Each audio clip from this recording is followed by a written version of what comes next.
midnight dream, damnest thing you've ever seen. I like the likes of her. Where do I get me one of those girls? A farmer's daughter, homecoming queen, likes to fight, what a sweet little thing. She can drink iced tea, throw back a shot. Now there ain't much going, that girl ain't got. One of the reasons I started Wildlife Women was to overcome my fear of guns. I've been an archer for several years now and been very successful at harvesting many animals, deer, elk, boar, turkeys, and I've just really enjoyed hunting and been able to provide for my family. But I also felt very limited only being able to shoot a compound bow. So I wanted to set a goal this year that I would actually kill an animal with a rifle. I have had an enormous fear of guns, and if you guys have been following us, you've seen that now I've been able to shoot many different firearms, and I'm learning and I'm getting comfortable, and I'm ready to put in action that I can actually harvest an animal with a gun. I have this great 270 that I've held on to for over 10 years now. It was actually one of my first gifts from a great friend of mine when I decided I wanted to get outdoors. This gun has just kind of been under my bed. I've never shot it. I really want to put good use to it and make a great memory. So I start practicing, and I gather up several of my friends that have shot before, and they help me sight it in. They teach me about the gun, and I start practicing because this year I'm determined I'm going to kill an animal with my 270. As steady a shot as possible. Okay. So you're going to sight in right now, and we're going to get it to where it's almost perfect. And I like sandbags because at the end, all you have to do is squeeze the bag to move the gun. Wherever you I mean, just about nothing, right? So I would put this somewhere you're comfortable. You can put it under the trigger guard if you want, like right here, and you'll be able to squeeze it. You're going to want to try to sight in now and try to get on that center first, and then we'll figure the bags out after you get to about center. All right, can I turn this? You can do anything you want to it, yeah. That was a little too much. You just want it to keep it from tearing up your shoulder, that's all.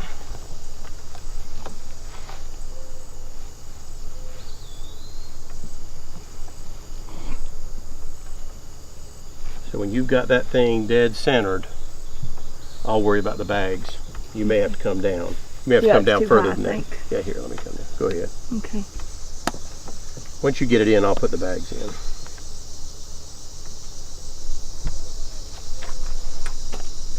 Okay, right there. Is that it? Yep. Okay. A good rule of thumb is with your left hand, grab the bag when you're shooting off bags. Now, grab the bag and the stock at the same time. So put these two fingers up on the top and put the rest of it around the bag. We're going to squeeze that bag here in a minute. Yep, that's it. That's fine. That's perfect. So what you're going to want to do is, as you squeeze that bag, it's going to raise the back end. So you're going to want to get your target, get it centered, make sure it feels perfect. Does that feel good? All right, we're going to try a dry fire. There'll be no fire. There'll be no cartridge in there. Okay. We'll try a dry fire for a second. What you want to do on this is you want to go ahead and put that center exactly where you want to shoot it. Take a nice deep breath, let it all out. And once you let it all out, wait a second, and then I want you to pull the trigger. Make sure when you're pulling that trigger that you don't put it here and you don't put it there, but you put it right in the middle of this finger. Okay. Okay. So once you feel like you got your shot set up, then put your finger on the trigger. Take a nice deep breath, let it all out, wait a second, and then pull. Good. Did it feel like you stayed on target? Yeah. Perfect. You'll want to take that out. Whoops, I'll grab it. Okay. That feels like it went in my neck a little bit, though. All right, so you're going to want to, you can go ahead and lock that down, but you are going to want to keep your finger out of the trigger guard now until you're done. Pull straight forward until you're done and then down. There you go. And whatever you do, don't touch that trigger. Okay. I turned the safety on. Oh, did you? Okay. Okay. All right, set up in the same spot you were in. And listen, you don't have to have this bag on your shoulder. If you shoot enough, you're going to want it just to keep yourself from getting that bruise. I'll just feel it. Let me pull it down a little bit. That corner hits me in the throat. Yep. And try to make sure you're always keeping, this is a really good distance. Try to make sure you always keep that distance so that you don't scope yourself, so you don't have that scope kick back and put a nice little blood spot around your eye.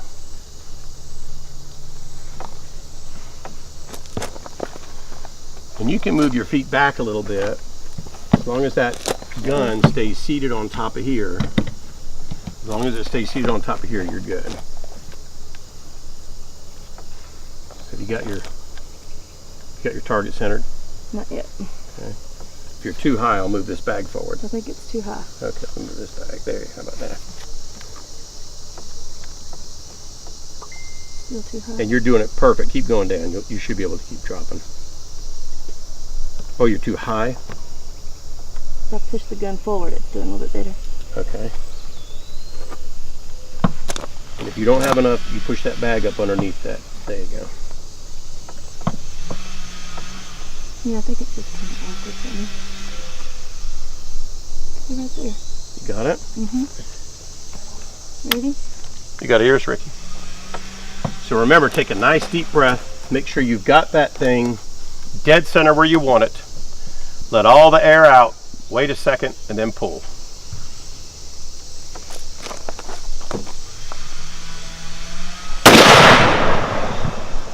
Did you hit it? Yep, but to the left. Left a little bit. Left a little bit. Now, when you pull, much like when you're shooting a handgun, you know, you have that left hand keeps that steady. That left hand keeps that gun steady. So what happened was, as you went to pull, I saw your body kind of push to the right. So if your body's pushed to the right, the gun's could have come to the left just a little bit. Rifle work when you're shooting game is different than when you're shooting pistol. You're shooting targets now, and you're getting a little nervous. But when you do enough of this, when you get in front of the game and you go take that shot, you're going to be deadly accurate.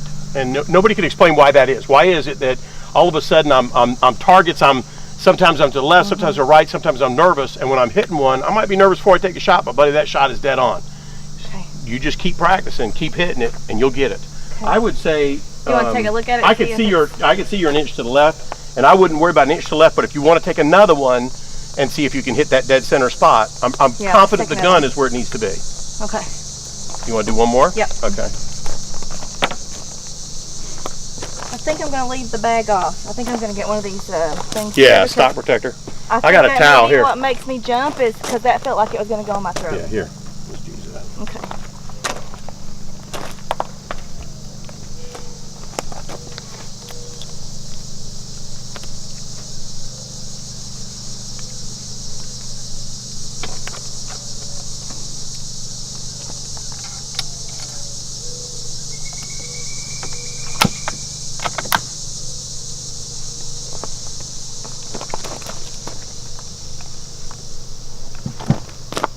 Okay, now without that bag, you're bringing the rifle a little closer to your eye. No big deal. Just be sure you're keeping that distance appropriate, right? Does it feel pretty good? I'm going to come back. There you go.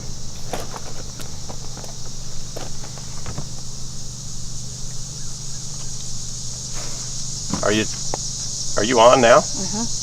Yeah, you'll want to bring that bag just like that. Nice deep breath, let it all out, wait a second, and then pull.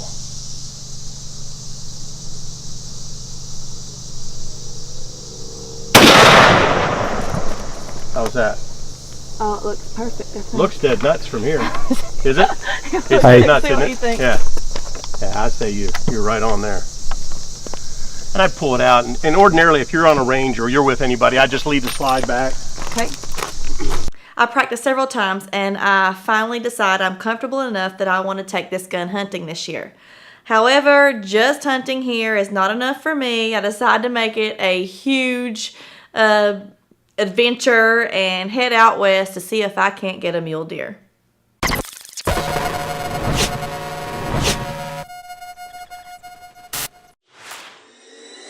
Opening day is a finish line to a race that started months prior. A race consisting of dedication, determination, and preparation, resulting in blood, sweat, and anticipation.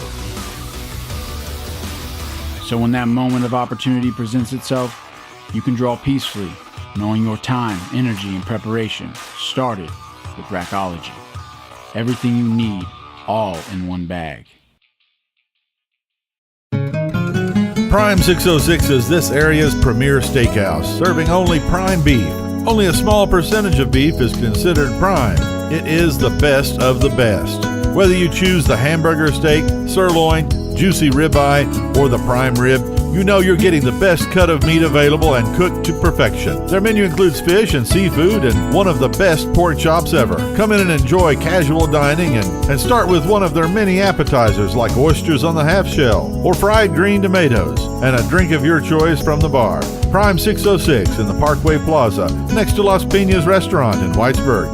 You'll love the experience. Tucked in the mountains of eastern Kentucky, perfect for a quiet weekend getaway or a fun-filled group adventure, visit us at Big Branch Cabins. Bring your ATV for some beautiful, scenic mountain riding. Our small cabin sleeps up to 4 people, and the big cabin sleeps up to 10, with another cabin coming soon. So bring the entire family. There's tons of parking and plenty of room to enjoy the outdoors. Cook out, play cornhole, hike, fish, or simply relax. Come visit us at Big Branch Cabin Rentals, nestled in the heart of Knott County.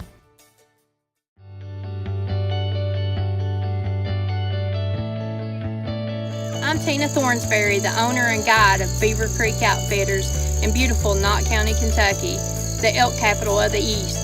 If you were lucky and you drew a tag to come hunt in Kentucky, give us a call at 606-369-6594. Let Justin, Ross, Brad, or myself help you fill your tag of a lifetime.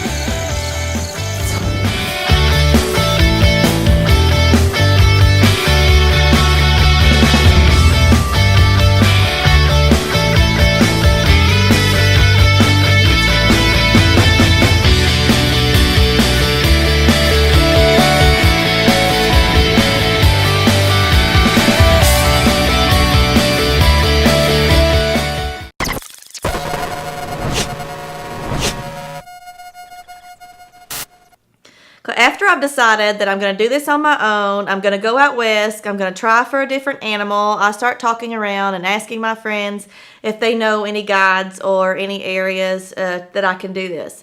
And my friend Mac Howard says, I know the perfect place, you'll be safe, they'll take great care of you, the animals are massive, it's beautiful country, but it's very difficult terrain.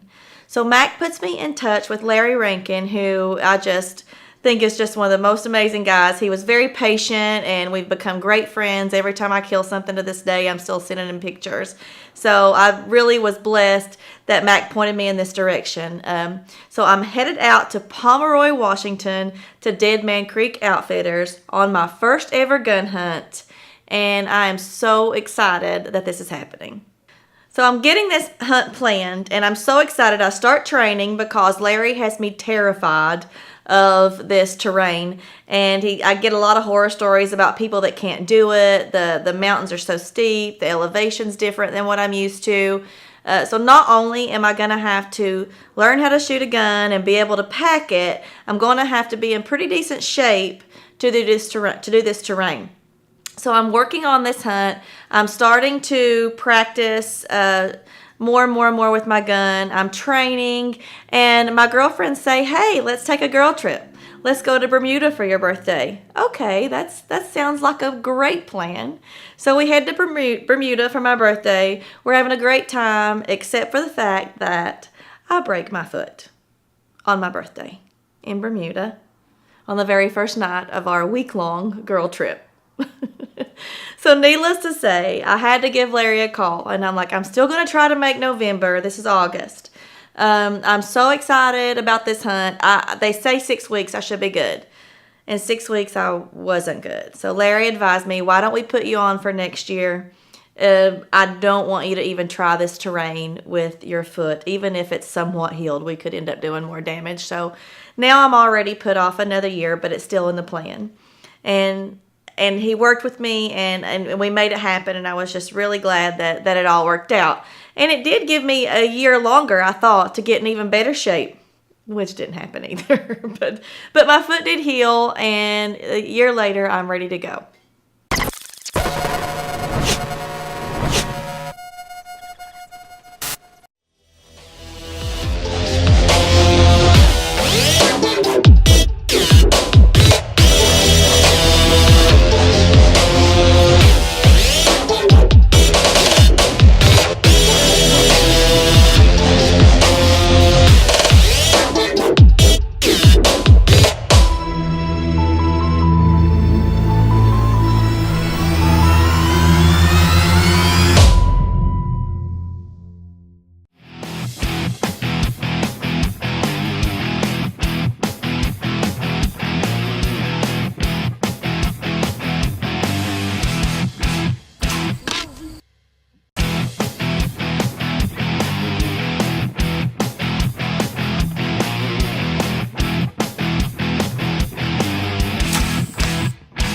shoot like a boss.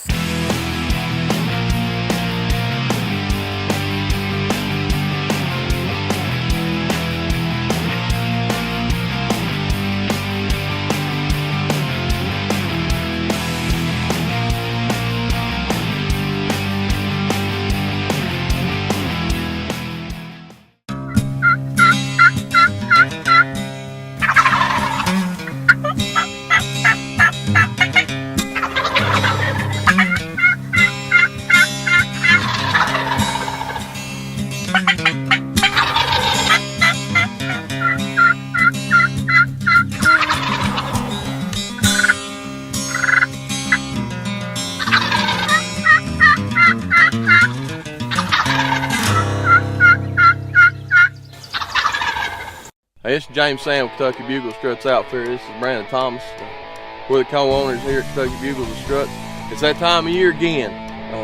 When it's a beautiful day here on one of our private properties we've got to hunt. It's probably got about 75,000 acres on it. And if you got the chance to hunt Kentucky elk this fall, woo, man, are we excited.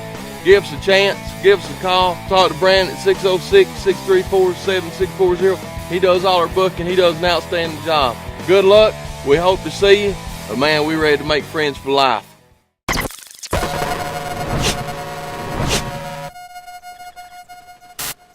So I've been shooting, I've been hiking in actually the boots that I plan on hunting in to try to break them in. I'm hiking heels. I'm really trying to stress my lungs. I've even talked to some of my pulmonologists about what I can do about practicing to getting my lungs in shape for the elevation. I'm really focusing hard on doing everything I need to do. I call the airlines about traveling with a gun because I've never done that. I get all the rules. I make my hotel reservations. I've got my camp reservations. I've paid my bills. I've got my license. I think I've done everything and I'm ready to go. I can't get rid of the nerves and the jitters, but I think that comes with the territory if you guys know you're getting ready to go on an exciting hunt. But I did have a little glitch. In the state of Kentucky, we won't discuss how old, but I am old enough that I did not have to have the hunter education course. So unfortunately, I never took the course because I didn't think I had to. When I went to purchase my license to hunt in Washington State, I realized that they kept wanting me to enter a hunter education card, and I didn't have one. So that became an enormous glitch in my plan and stressed me out to the max. Because here now I'm ready for this adventure of a lifetime. I think I've got everything planned and it's like 2 days before it's ready, time to get on the plane to head out there. And I am just freaking out because I don't know what I'm doing. So I made tons of calls. I have friends that teach hunter ed. I was like begging and pleading for help. Nobody could get it in. When I called Washington, they told me to call other states. Every other state had a range day required, which I could not get in. Washington had a range day required, which was booked up. I could not get in.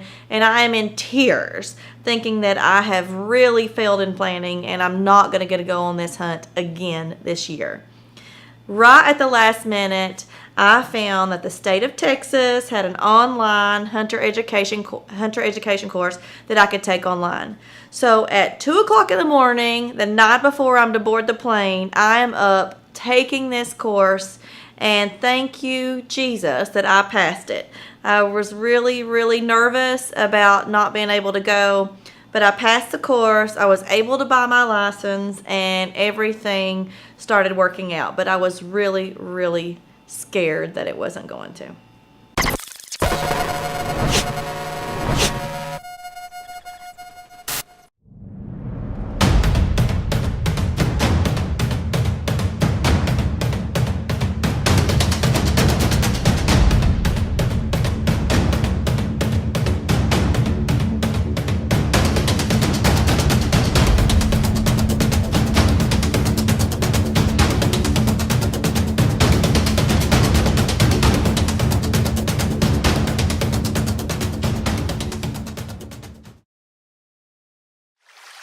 Here's normal internet speed. Here's the broadband difference. Average speed, broadband. Not enough speed, broadband speed. With broadband from Thacker Grigsby Communications, everything's different. Video streams with no buffering, music and photos fly, gaming gets real, and nobody's left hanging. Experience the broadband difference. Contact Thacker Grigsby Communications and TVS Cable today.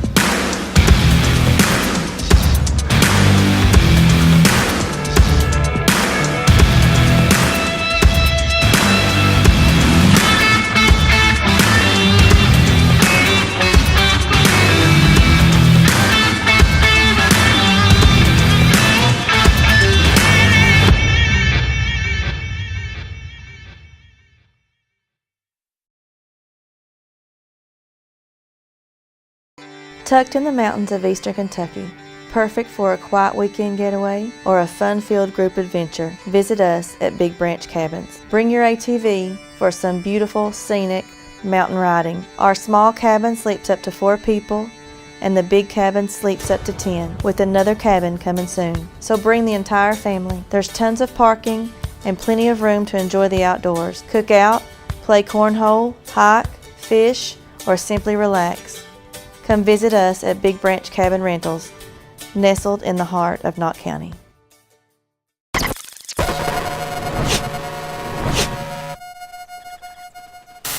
So Larry and I are exchanging emails and phone calls, and he's helping me get prepped for this adventure. And I'm like, you know, Washington's a cool place, and it's right next to Idaho, and that's a cool place. And why not even make this more of an outdoors adventure? So now I'm thinking, hey, Larry, can you hook me up with a fishing guide? And he's like, absolutely. So Larry hooked me up with the guys at Real Time Fishing, and we made a plan to also do a day or two of fishing before I go out on my hunt.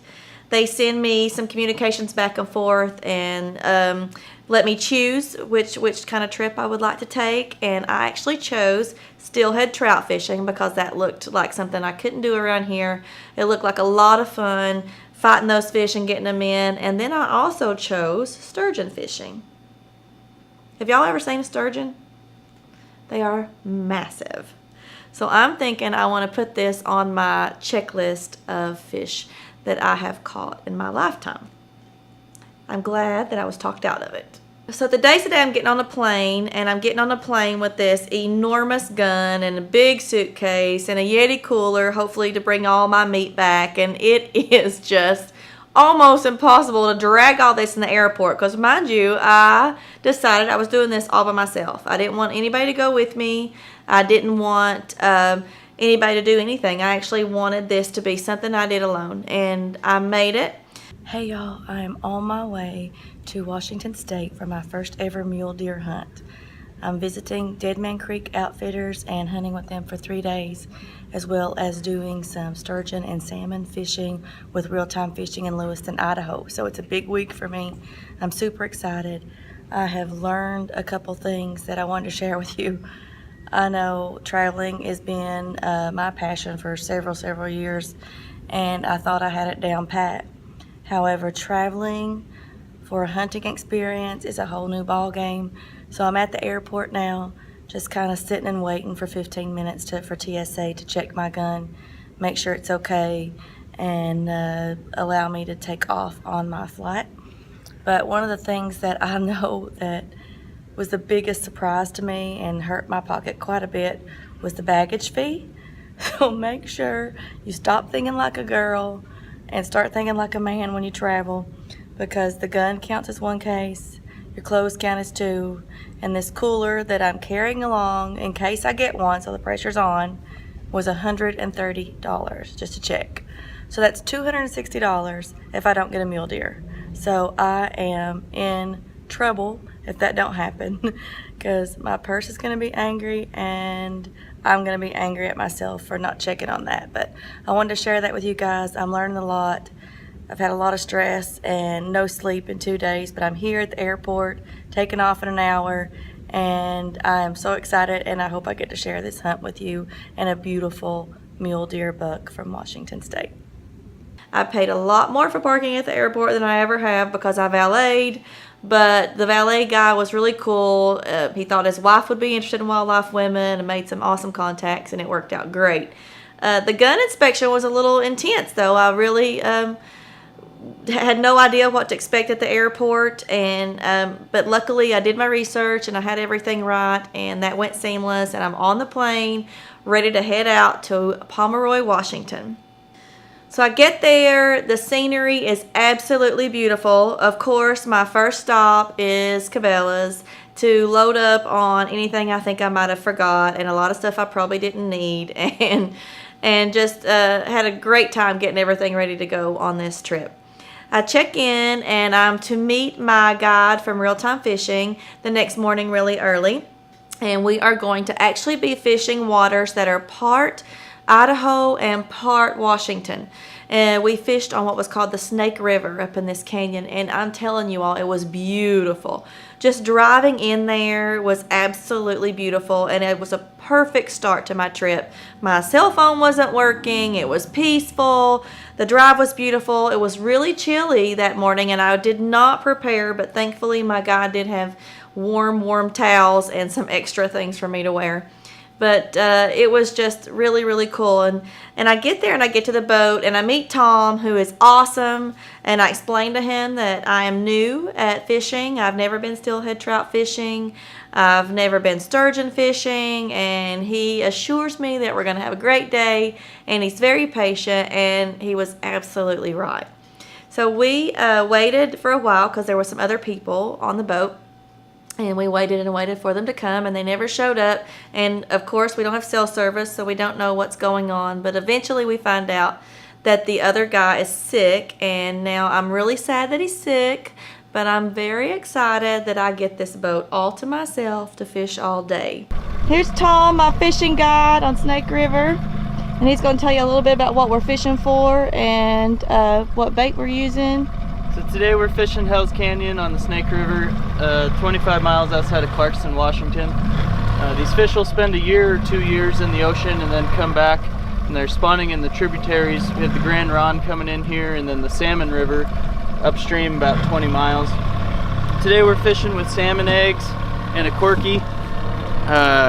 Take the eggs out of the fish we catch, we cure them up, dye, sugar, and salt, and wait for the bite. The river was packed. Tom was great. Not only did he teach me about these fish and teach me how to catch them, he picked up my camera and videoed for me. I mean, it was really just a great day, and I highly recommend Real Time Fishing. We caught the limit of steelhead, and I'm telling you, these fish were huge. I mean, the girls always laugh at me when we're going fishing because I say there's monsters, but these fish were as big as my leg.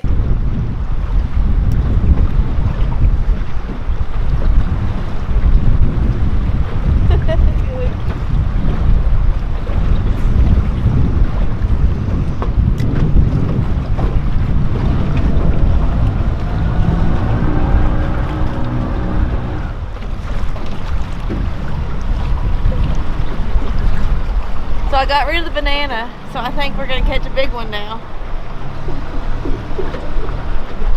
It's kind of hard to figure out if it's a fish or not, because you feel this little ticking in your pole from the waves and drifting down the bank. You have a tendency to want to jerk every time you feel that because of the way I'm used to fishing.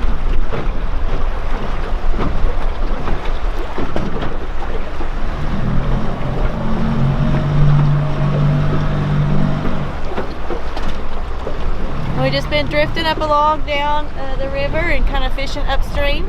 See that tick? You think it's a bite. And then drift all the way down.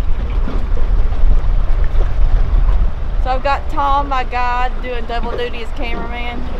Just don't forget, you got to tell me when to jerk. I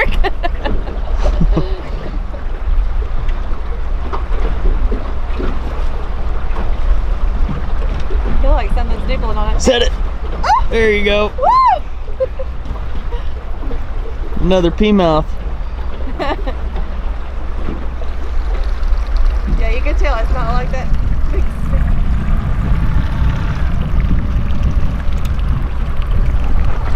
It's a monster. I cannot tell you how hard they were to get in the boat. We would cast out and then drift down the water, and then once they would hit, there was no questioning if you had a bite. It was everything in my power. Pole embedded in my stomach with everything I got in me trying to pull this thing out of the water. And you kind of have to let them wrestle and fight with them because they have to get tired before you can even get them in the boat. But they're beautiful and they're so colorful and they're massive fish. And it was just extremely exciting to be here in this water all by myself, catching these fish with an awesome guide. And I just can't begin to tell you, although it was very, very cold, it was a lot of fun. So first thing out this morning, we caught a big steelhead not too long on the water. And then as I was looking for my hot hands, Tom discovers I have a banana in my bag. We went a little while without catching a fish. And I guess it's an old tale for fishermen that bananas are bad luck on a boat. So I've decided we're going to stop so I can eat this banana and get rid of it. And then hopefully we'll catch another big fish. Here we are with the fish on. We don't know what it is. Real. It's heavy, whatever it is.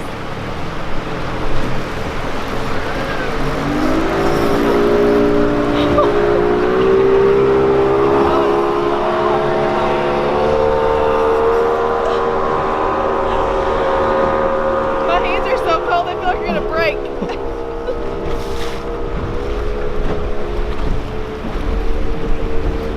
Can you see what it is yet? Not yet. Let's keep it. There you go. We just want to make sure we keep it off the boat. I saw the lead once. I did too. It's gone. Fighting like a salmon. Oh my goodness. Oh! Want to keep it off the boat. Off the boat. Oh my god!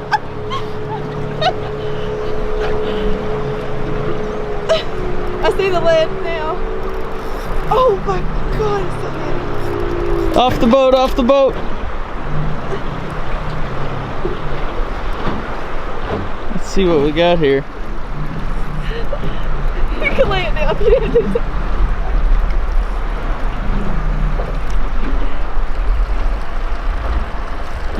Steelhead. Woo! Woohoo! Fish number 2.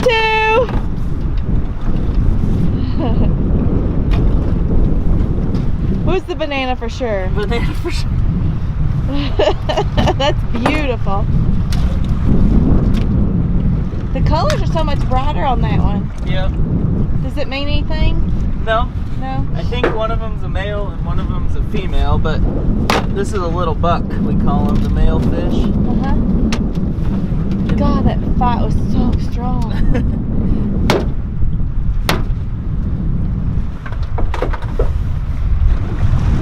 And I think the life-saving thing was these warm towels that Tom had in the water. I was like, oh, please catch a fish so I can get that towel to put on my hands because they were numb.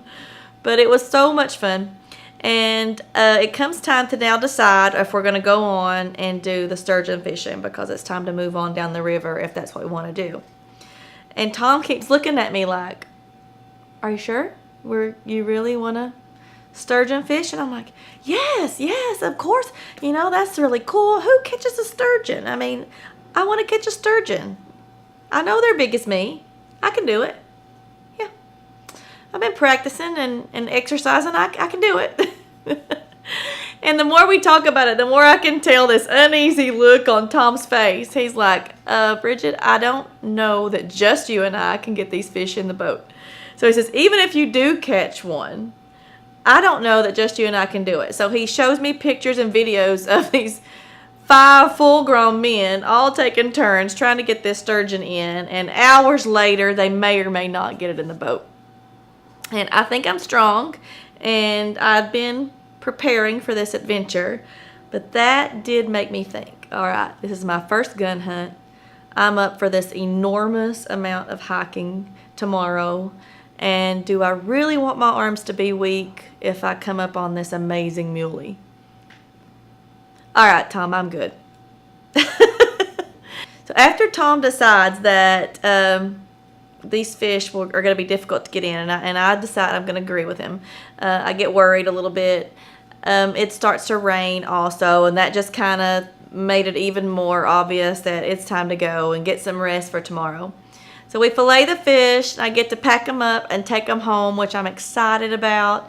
I've already got this catch in my cooler. It's only day 1 and the whole week ahead for this awesome adventure of my muley deer and the steelhead trout. Hey guys, it's Bridgette with Wildlife Women, and I'm just wrapping up a fantastic day of steelhead fishing here in Washington. I can't even tell you how much fun that I had today. I've never ever been steelhead fishing and was able to come out here, and Tom was a great guide and helped me quite a bit, and I just can't tell you enough about him because he was very patient and taught me exactly what I need to do. So it didn't matter how much skill I had in fishing, we still had a great time. Landed 3 big monsters. So we're here at Snake River, and it's with real-time fishing. I'll let Tom tell you how to find it. You can get us at www.realtimefishing.com. Awesome. Thanks, guys.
Shoot like a boss.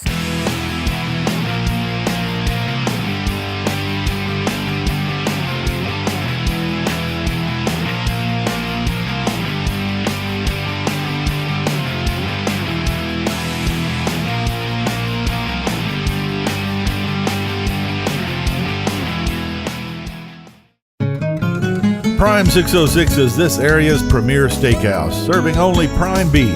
Only a small percentage of beef is considered prime. It is the best of the best.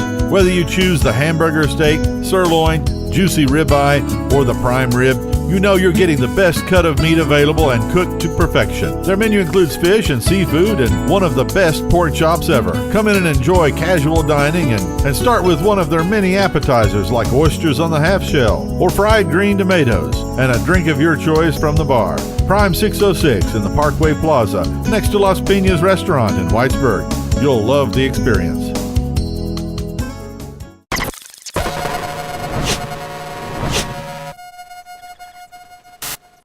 So day 1 is down, and it's a success, and I am in the car heading out to Pomeroy, Washington to camp, and I'm really excited about it.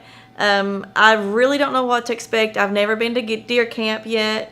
This is my first time, and the pressure is on because Larry's already been texting me and said a lot of the other hunters have already tagged out and went home. So I'm excited because I'm like, oh my gosh, you know, this must be a great place if they've tagged out this early. They're not going to be there all week. And then I'm nervous because I'm going to be at camp by myself. And then I'm also very scared because the pressure is on. I have got to kill a deer now. I can't be the only hunter that they have that does not kill a nice muley. I arrive at camp and I am pleasantly surprised because I'm thinking deer camp is some cabin with a nasty floor and outhouse for a bathroom, and I'm prepared for the worst. But deer camp at Dead Man Creek Outfitters is extremely nice. I had my own fifth wheel with a very nice shower and a nice couch and a TV and a radio, and actually I was very impressed with the hospitable little touches that they put on for me being a girl. I arrive at camp and there's flowers and they bring me my coffee in the morning, and I was all excited about that, only to find out at campfire that night that the flowers were just left by the couple that was in there before me.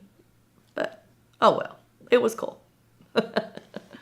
Anyway, I'm pretty impressed with these accommodations, and everybody gets together at night around campfire and they share hunting stories, and of course it's on because there's all these animals hanging and people are ready to go home, and I'm just getting there, and I know that I can't leave here without a deer.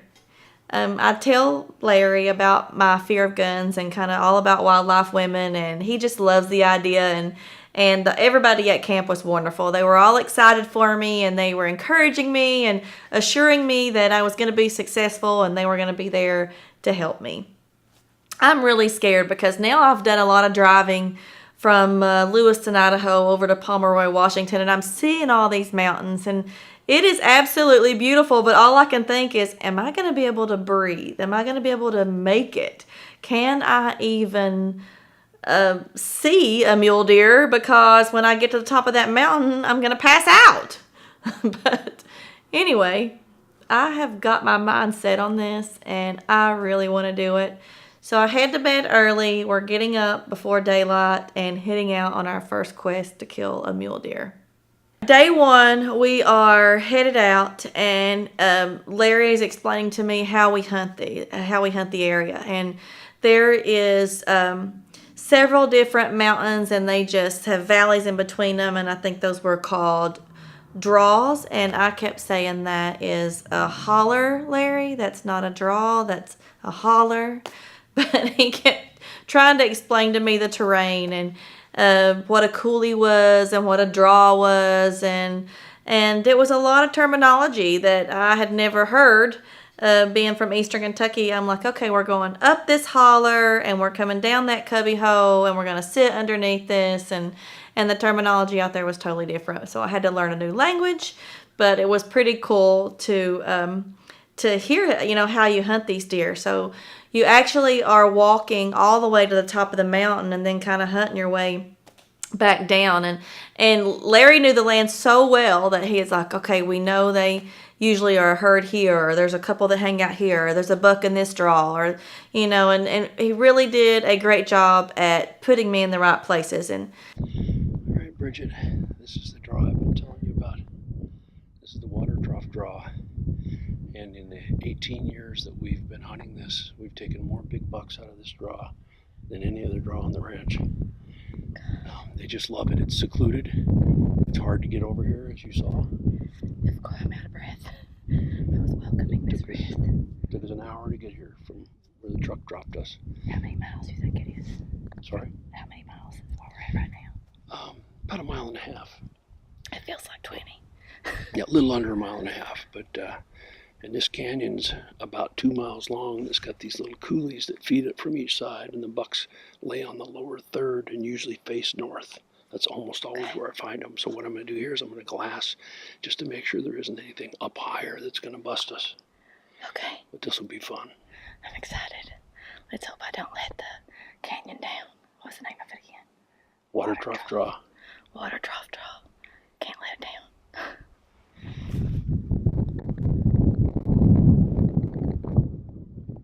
Okay, I've got a herd about 3/4 of the way down, and where they should be, protected from the wind. Too far to see if there's a buck, but at least we know they'll have eyes on us. Okay. I mean, they're over a mile down there. On the third third hump. The last hill on the right that looks really protected from the wind, they're about 2/3 of the way up.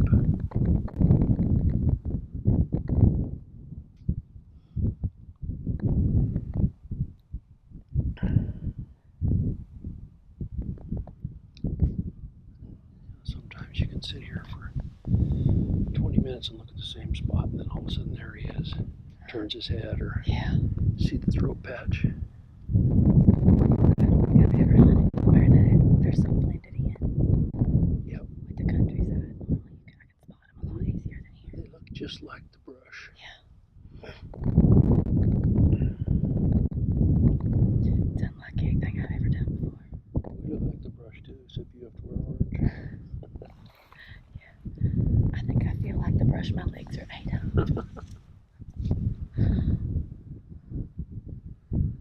Alright. Can I see? Usually when there aren't a lot of them up high, I consider that good news, because it's just a set of eyes that'll get us busted. Okay. So, first thing we'll do, there's a little coulee that goes back to the right up our fence line. We'll look back up that, and the second one, same thing. And then it really gets better. There usually isn't a good buck in these first two. Okay. And the walking was ridiculous. The hills were so steep, and you'll see you actually have to go kind of in a horizontal path back and forth just to go up. It is so steep that you can't just walk straight up. You kind of got to ease your way and make it up. And I was terrified that I wasn't going to be able to keep up. I was like out of breath in a very short period of time, but after I got into it, I was able to do it, and I put it in my mind, you can do this. I learned how to control my breathing early on, and actually did pretty good. That was part of the success of the hunt, and the task was to actually just be able to make the terrain. And day one, pretty good. So Larry has spent all this time telling me about coolies and draws and mule deer and what they do and their characteristics and how they're different and all these great hunting stories from the week before, but he forgets to tell me about star thistle.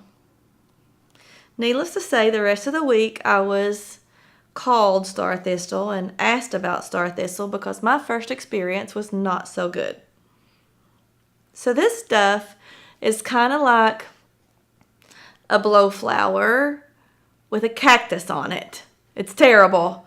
And it is so tall that just swinging my arms while I was walking through the brush, my hands would get stuck and actually bleed. So it is just something I've never seen, never experienced, and never worried about hunting in the mountains of in the mountain of eastern Kentucky, that I may get poked with this star thistle. So we're walking along up towards the first area we're going to start hunting. And it's a good hour and a half walk in. And we come up towards a fence, which is pretty tall. And Larry looks back and he's like, I don't know if your legs can climb over this fence, you know, because it's pretty tall. And I'm like, gosh, I don't know if I can either. But I'm scoping and scouting, and I'm a country girl. I'm used to climbing under fences. I'll just go under it. And that didn't work out so well. I see this nice little dip in the dirt, and I know I can get my body under it. So I get on the ground, and as I'm scooting, all of a sudden I kind of feel hung up, and I'm like, I'm clearing this post. What is going on? And I look down, and star thistle has got a hold of me in not very good places. So I'm afraid to move. I think I'm going to end up stabbed, maybe even need stitches. And Larry has just got his head turned, and he's cracking up. He's like, I can't help you. I can't help you. I can't help you. And it takes me a good 20 minutes maybe to unleash the star thistle from my very torn up pants. So my lesson number 1 of hunting Washington is definitely wear some pretty thick pants. One of the things that I did, of course, was research the type of camo I needed, the pattern I needed, but I did not take in consideration the material. I was thinking I need something comfortable because I know I'm going to be doing a lot of walking. I need to be able to layer so I can take off layers through the day when I start sweating, and all that was great. So I ended up getting camo that was almost material of sweatpants. And it was so soft. It was like pajamas. I was extremely happy with it until I realized star thistle completely penetrates this material. So if I ever do this again, it is going to be Carhartts layered with steel and anything else I can possibly layer to keep these star thistles out of my legs, because they looked horrible when I was finished.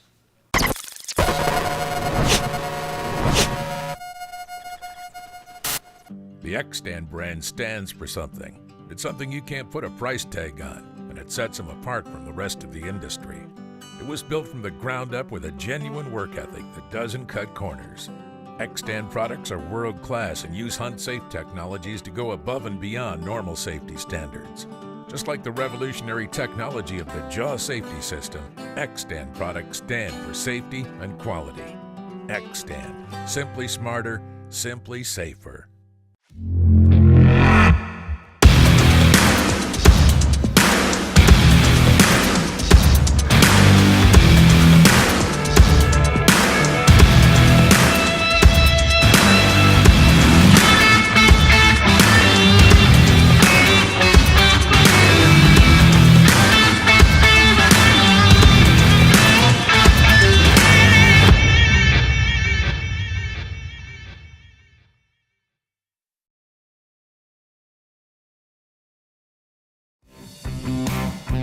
Thacker Grigsby is constantly working to bring the latest technologies home.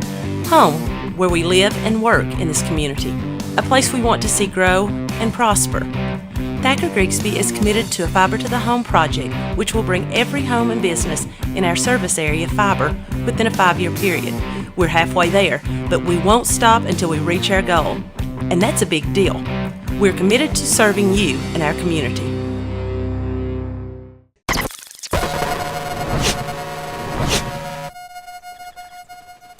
I'm making it pretty good in the hiking part, and I really thought this is where I was going to be a fail, because I'm carrying the gun.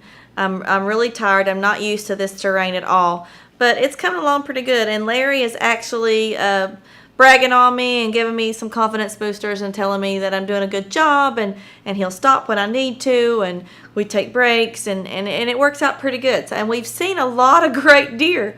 I've been so surprised at how many herds we've got on, but actually we have not still got close enough for a good shot. And we're climbing up mountains, we're climbing down in these, what I was calling cubby hoes, but they're coulees, and you know, actually several places were really tight that we had to put our equipment down and climb up or ease down, and it was a really, really cool adventure. And then all of a sudden, we finally come up on this horizon where we can actually see about 4 beautiful mule deer. And I don't know if you guys have seen mule deer, but they're much bigger than a whitetail. They're much taller. Their bodies are massive. So they're almost like a bull elk, but not quite that big. But they are, they're just beautiful animals. And I could see these deer on the top of a ridge, and it was a very long shot. And Larry looks at me and he says, "You want to try it?" And I'm like, I'm game. I'm not letting these animals get out of my sight. And he's telling me they're huge. He's looking at them through his binoculars, and he's like, this is huge, but it's going to be a tough shot. The wind was absolutely horrible. I mean, it was whipping so hard that my ears were hurting because we were walking in the wind. And I'd learned from day one that I definitely needed to stick something in them because of it hurt so bad when the wind was blowing. So with it being probably I think it was a 300-yard shot, and the wind whipping, needless to say, I'm down. I think I got it, and nerves take over, wind and distance, and I totally miss. I learned my first mistake, though, with a gun, and it paid off in the long run. It was a sad lesson to learn on such a huge, beautiful animal, but I took my eye off the scope to look at the animals to see if I hit it. And they actually ran a very short distance and stayed, and I had another shot. But when I leaned back in to try to get focused in again, it just took me too long, and they were off into the sunset. It's a beautiful shot, though. It's a really beautiful shot, except for the fact that I didn't hit any of them. And I was really, really sad. I was mad at myself, but I just decided to take the lesson learned and apply it at any other time I hunt to make sure that I keep focused in the scope when I make the first shot and be ready if I get a second one. So now it's break time and we go back to camp, and I am absolutely exhausted and I'm starving and I'm mad because I missed the deer. But we go back to camp and we have a great dinner, and Larry says, hey, so we can ride out to a field. They usually come out in this field. Let's take an easy hunt and let's take the truck. We'll ride out this field and we'll watch and glass and see if we see anything. And he said, there may be an opportunity to make a pretty easy walk on some flat ground and make a shot. So I'm like, okay, that's a good idea. So we hop in the truck and we take some snacks with us, and we're chatting and laughing, and he's sharing stories, and he's right. We see quite a few nice mule deers coming up this field. And he looks at me and he's like, you want to take the shot? You got a shot. And I'm thinking, I can get out of this truck and I can walk, a short distance. I can have a nice shot on this mule deer that is not as big as the one today. But did I come all the way to Washington to shoot a mule deer in a field? No. I wanted a bigger one. I wanted to experience that terrain again. I wanted to challenge myself to see if I could really get that hunt, and I opted out on that very nice mule deer that we seen in the field. And I'm thinking to myself, I don't know what to do. Should I take the shot? Should I not? And I'm even thinking, what's Larry going to think? I'm sure, all these hunters are gone. He probably wants to go home. And I was a little reluctant to say no, but I'm like, no, Larry, I think I want to go again tomorrow. The next thing I know, I'm getting this big high five, and he's all excited. And he's like, I'm really proud of you for saying that, because a lot of people would have opted out for the easy way out and took that shot. And I think it's just great that you want to do this again. He said, you've experienced a great day and you've got to be tired, and tomorrow's going to be even harder, but I think you made the right choice.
Shoot like a boss.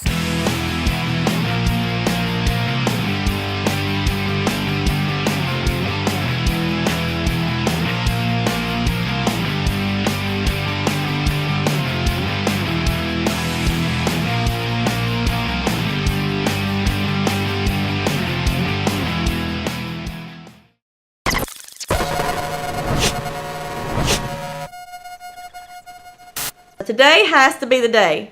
I really, really, really want to kill one of these mule deer. They are absolutely beautiful, and I want this on my list of kills, as well as I want to overcome this challenge that I've set for myself to get an animal with a gun this year.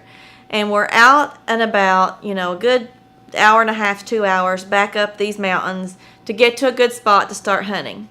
And we hunt for a couple hours, I guess, and we're up and down these coulees, and a lot of them actually did not have deer in them. One thing I've noticed about the mule deer is they're bigger bodies than a lot of the whitetails we see in Kentucky, and their coat's a lot darker. Is there anything else you can tell me that's different about a mule deer versus our whitetails? Or just tell me about the mule deer. What do they eat? What do they do? Well, I will tell you that they're not as diverse as the whitetail. I mean, the whitetail has just continued to expand its range. When I grew up as a kid out here hunting in the 70s, we didn't see that many whitetail. And each decade we got more and more and more, and they've spread through really all the western states now. And well, the mule deer has actually contracted a little bit. They like open country, and that makes them a little more accessible to poachers and that type of thing. But this is the same mule deer that you'd see in Idaho or Montana or Wyoming, Utah, Colorado, all these western states. And they do live in the timber, but most of them live in that transitional stuff that's kind of down in the sagey. They love the sage. Okay. One of the benefits we have, though, mule deer have a reputation for not tasting that great. And that's when they live in sage and they don't have anything else to eat. These eat wheat on the tops of these hills or alfalfa in the bottoms, so they're just absolutely fantastic. Yeah. We also have a good whitetail population, but they live more in the CRP and in the same kind of habitat the pheasants like. They get right down in those little bottoms where a mule deer really might be with them, but usually will go out and bed in the sage. Another unique thing about the state of Washington is we have blacktails, but they're on the other side of the state where it rains. Interesting state in that the storms build up all their energy to get over the Cascades, and then they have to build it again to get to the Rockies. So we have a desert in the middle of the state. If it weren't for that Snake River and the Columbia, you wouldn't see the agriculture that we see here. Wow. And it's just desert. Wherever they're not farming, it's desert. Wow.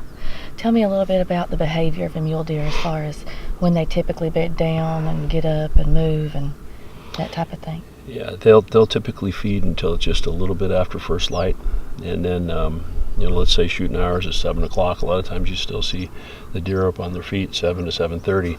And in these canyons, I really like to have them settled in where they're going to spend the day and in their beds. And that's the reason why you don't see us out here, walking 2 hours in the dark to catch them at first light, because you're just not going to get up on them.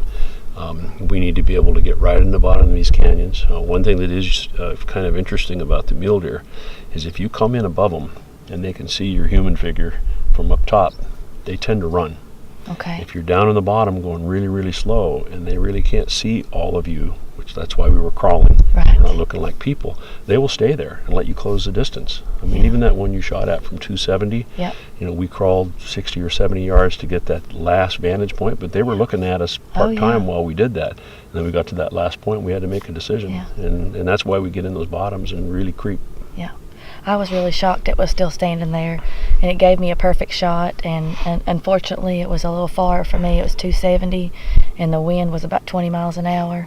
Tough shot. So we didn't get a harvesting, but it was a very cool experience, and I learned a lot, because I noticed this is my first time ever shooting at a deer with a gun, and I noticed I took my sight off the scope, which was a mistake, and if anything, we chalked up a learning experience. Yesterday, I know now to go ahead and ratchet back and don't take my eye off that scope and be ready for the second shot. I lost a lot of time and maybe could have pulled it off if I hadn't have done that. But it was a great experience, and to see those animals, they look so majestic going up over the skyline. It was a bittersweet sight, but one that'll stick in my mind forever. I'll tell you though, after the miles you put in yesterday and as tired as your feet were, I was proud of you for passing on that buck last night, because we had one up on the green wheat. Yep. He was illegal, a year younger than the stuff that we're looking for. You could have shot him and called it good, but we're out looking for Mr. Big. Absolutely.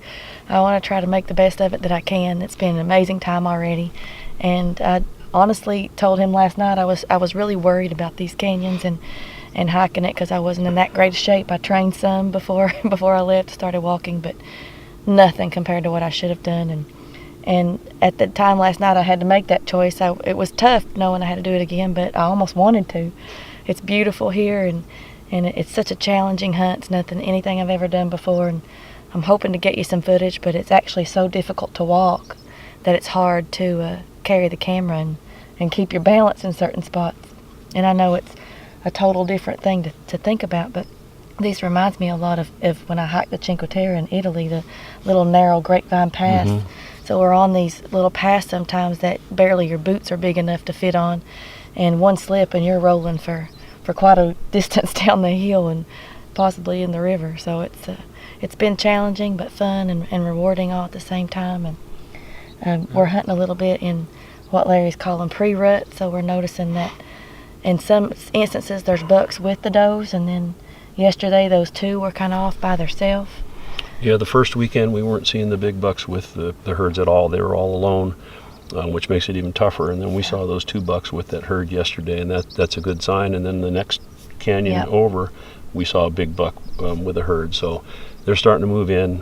When you're seeing the smaller bucks that are 2.5 years old and that are nosing the does, that's kind of just playtime. It's practice. They're not going to get to do the breeding. That big guy will move in there, and that's what we're seeing now. So yeah, I think we need to go find one of them, though. Absolutely. I'm ready. Let's go. Good. Larry was like, I got one more good spot. I think there may be some here. They're usually here. And I guess we'd hunted about half a day at this point. And we're getting a little tired. And we come up on this coulee, and I stand back. He goes, I'm going to ease up and see if they're over there. And he goes, but you have to stay low. You can't let them see you or they're gone. This may be our last chance. So I'm like, okay, I can do this. So he's in front, and we actually have to belly crawl up this hill because they're over in the coulee. So you can't see if they're over there until you're at the top. So we're belly crawling up this hill, and Larry's in front.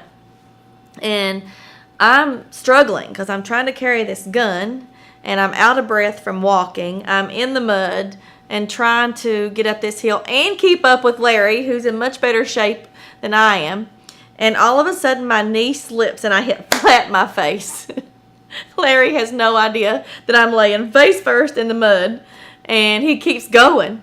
And when he gets up there, he's looking at the binocular, and he's like, oh, they're here. They're here. So I'm trying to recover and get back up onto my elbows and knees and make it up to where he is. And thankfully I did.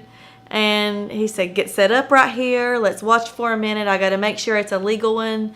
And there were 2 or 3 nice male muleys. And I was so excited when he turned around and said, it's a shooter.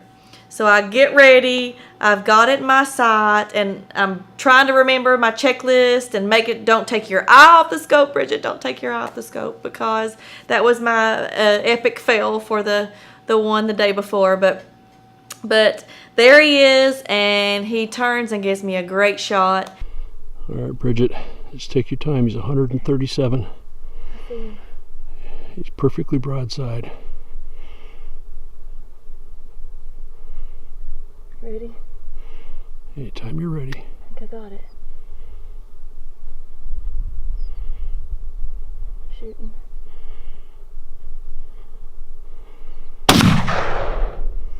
I hit him. Yeah, great shot. Great shot. I got it. And thankfully I hit him, and it was just one of the most amazing feelings I have ever felt in my life. And I was so blessed to have another chance to get a mule deer. It wasn't as big as the one before, but I got a whole nother adventure and a whole nother day at camp and had an absolute blast. And I'm very thankful that I made this kill. Tell us about it, Bridgette. So we finally did it. I haven't even got to him yet. So, oh my God, I can't talk. So we snuck up this canyon, and Larry kept saying, I feel good about it, I feel good about it. They're in this draw. He said, let's get down. So we got down, and he saw a deer, and I was like, okay, there's a buck. There's a buck with him. So we're down and belly crawling. And I got a little nervous. I don't think you saw this, Larry, but you were going, and it's really wet and slippery right here, and I slipped and hit flat on my stomach. I didn't see that. I did. But anyway, we're belly crawling, we make it up. He gets the shooting sticks up. We had to wait a minute to make sure he was legal. 3 by 3. I can't even talk. And he's a beautiful 3x3. He's so pretty. So we get my gun on the shooting stick, and I'm aiming, and I managed to actually get him in focus a lot better. I learned I have to keep my power down on 4 or 5 to be able to see, and he gave me time to adjust it and move it up. I don't even know what it's on now, I don't know. Learned a great lesson from yesterday, because I didn't move my eye from the scope. Shot the first time at 137. 37 yards and hit him. So, we did it. I shot a couple more times to make sure he was good, and thank you, Lord, for blessing me with this animal, and thank you, Larry, for a great hunt. Great job. Mule deer in Washington for me. Oh, God.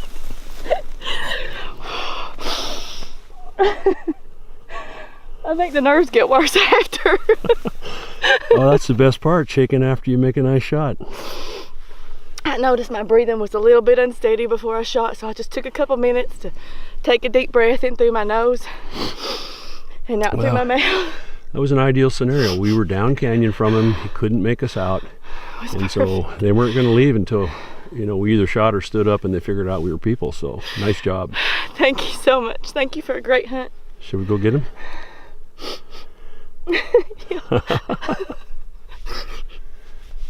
I'm bringing home my baby girl some mule deer to try. So I guess we'll have surf and turf for dinner. Yeah, absolutely. Let's go get him, Larry. All right.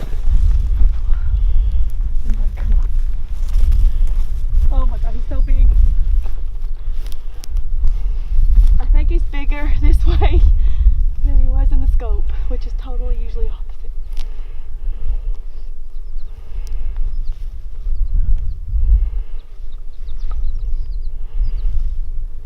Oh my God.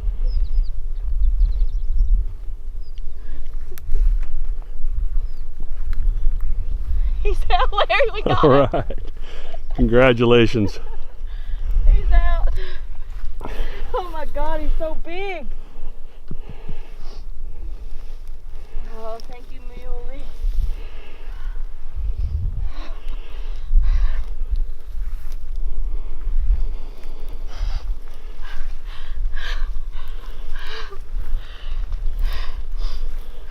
All right, that is awesome. He's awesome. Congratulations. Great shooting too. Thank you. Thank you, Muley. He's got one little, what do you call them? We call them kickers? Eye guard. Oh, these are eye guards here. And you say a 3x3? Yep. His left side is really, really nice. He's a little short on his right, but he's got really good width. Nice buck. I'm happy. Great sneak, great shot. Thank you. It's my first ever gunshot killed animal. I've usually been a archer. He's got a bite of grass in his mouth he tried to eat.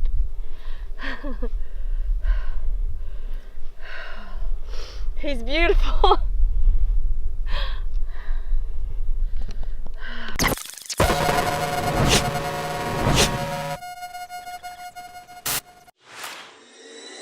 Opening day is a finish line to a race that started months prior. A race consisting of dedication, determination, and preparation, resulting in blood, sweat, and anticipation. So when that moment of opportunity presents itself, you can draw peacefully, knowing your time, energy, and preparation started with Rackology. Everything you need, all in one bag.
Here we are, doing the victory walkout. We survived the canyon. and got a great muley buck. And on our way out now. About 2 more miles, we'll be at the truck. Whew. Okay, 2 miles sounds harder after you've landed your harvest than it did before when you had something. Come on, it's all downhill. Downhill's much better, because uphill, look behind me. It's crazy. We survived. Tonight, hunt camp is going to be a blast. We're going to have campfire, but we are also going to have surf and turf of what I have killed on this amazing adventure to Washington.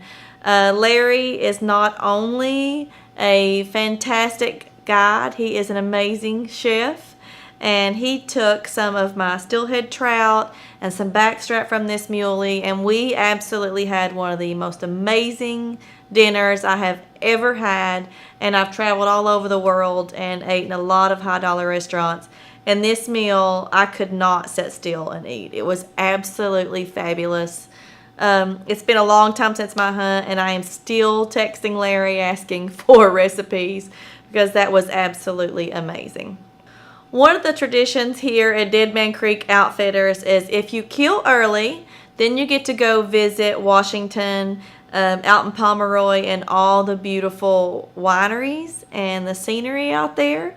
I never thought in a million years I would go to deer camp and go to a winery, but it was super cool and it fit my personality wonderfully. Larry and I joked about being hunters and outdoorsmen and finishing the days off at the beautiful wineries, but it was a great thing, and we ended up with a new hashtag, which Wildlife Women are actually famous for, and we call ourselves the Redneck Executives, and it worked out really good. So it was a great evening. I had a great hunt. The only thing left to do now is to finish cleaning up the deer, get it packaged up. They were even kind enough to package my trout so that I could get it home. And everything was just amazing here at Dead Man Creek Outfitters. I would go back in a heartbeat. I'm hoping that I will be able to return again and take some of the Wildlife Women out there. We're working on that actually, and I can't really explain how good this meat is. I know we're used to whitetail and elk, which are both fabulous, but this meat does not even have a gamey taste at all. So I'm really impressed with how it tastes, and I cannot wait to get it back to Kentucky and fix a meal for my daughter, because that is the main reason I do what I do, is to be able to feed her. She's never had mule deer, and she can't eat beef, and this is the closest thing to a fillet that to a beef fillet that she's ever had. So the whole time I'm eating it and I'm prepping to go home, all I can think is I cannot wait to cook this for my child. So hunt camp in Washington was an absolute success. I was so proud of myself that I was able to overcome my fear of guns. I was able to kill an animal with a gun this year and open and broaden my chances at harvesting an animal. I survived this terrain. I survived hunt camp alone. I got on the plane with a gun. I managed to do all the checklist of things with, of course, the one mistake about not having my hunter safety course. That will be done this year also in the state of Kentucky. But all in all, this was an amazing trip of fishing and hunting. It was a very peaceful week and a much needed relaxation, and I'm so thankful that I had the opportunity to visit Dead Man Creek Outfitters. I'm thankful for the friendship of Larry and Dennis and all the guys there. Real-time fishing and his guide Tom was amazing. I can't explain to you like the scenery and the camaraderie and how these animals taste when you know you're the one that actually killed it. So I just encourage all y'all to get out there and try it. Visit these places. I know I'm going back again. And just get outside and harvest your own food. It's really a great feeling. Hello, this is Larry Rankin. I'm the guide who had the good fortune of spending 3 days in the Snake River breaks with Bridgette. We at Dead Man Creek Outfitters really enjoyed having her on the ranch. She came very, very prepared. She practiced. I think of all the hunters who came as as new hunters with rifles in hand, she was the most prepared. Ultimately, she hiked about 10 miles a day in very steep country, listened very, very well, was just a treat to have out there, and ultimately shot a really nice mule deer buck. I hope you enjoy the show. If you are interested in a guided hunt here at Dead Man Creek Outfitters, contact Jack Peasley at 509-843-6067 or at deadmanc@hotmail.com.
So I just don't say so.